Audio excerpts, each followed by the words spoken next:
Welcome to 866 Old York Road. This is in East Windsor Township.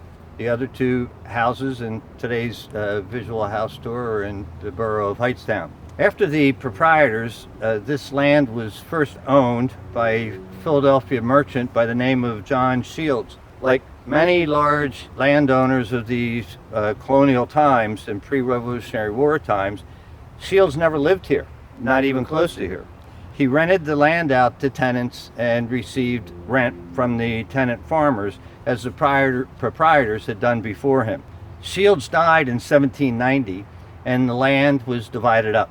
The other large parcel, because it was divided into two large parcels, were divided by his executors into 75 100 by 300 foot lots. In 1798, they sought tradesmen to build these houses and live in them to create what was going to be known as New Hightstown. Most of that was between what is now we know as Airport Road and Conover Roads. But this property was sold to Sarah and Noah Kane. They rented the property to Isaac Pullen in 1805 to 1867. He was a cooper who later married a local girl named Jane Hewlett, who in 1827 who owned a farm across the street. Both Hewlett, his wife, and Isaac were from this area. He was the first, if not the first, to open a nursery business around 1830. The front of the house was likely built in 1849 by Isaac and Jane. Isaac served 3 terms in the New Jersey legislature, and they named their children Thomas Jefferson Pullen and James Madison Pullen and William Henry Harrison Pullen. The second owner was the son, Thomas Jefferson, who they referred to mostly as Jeff, who purchased the home and the business in 1867 for $20,000.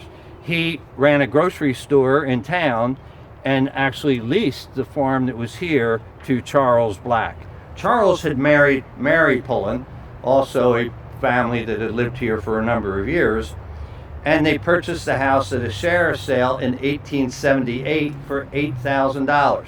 The presidential children of Isaac Pullen didn't get along very well and couldn't come to agreement on the estate. Charles added the porch and quarter-round attic windows, as well as all the gingerbread detail. Charles was Walter C. Black's uncle and had been in business with Walter's father Joseph at the village nurseries for a number of years. Lemuel Black inherited the house from his parents and raised his children here with his wife Catherine Van Nest Black. Lemuel had won many prizes for his apples and tomatoes and served as an East Windsor Township councilman and also as mayor.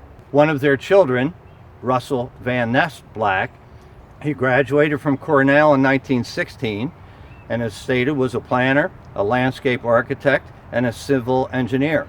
He was the first one to design the Mercer County Park System and served as the director of the Bay County's San Francisco Regional Development Plan.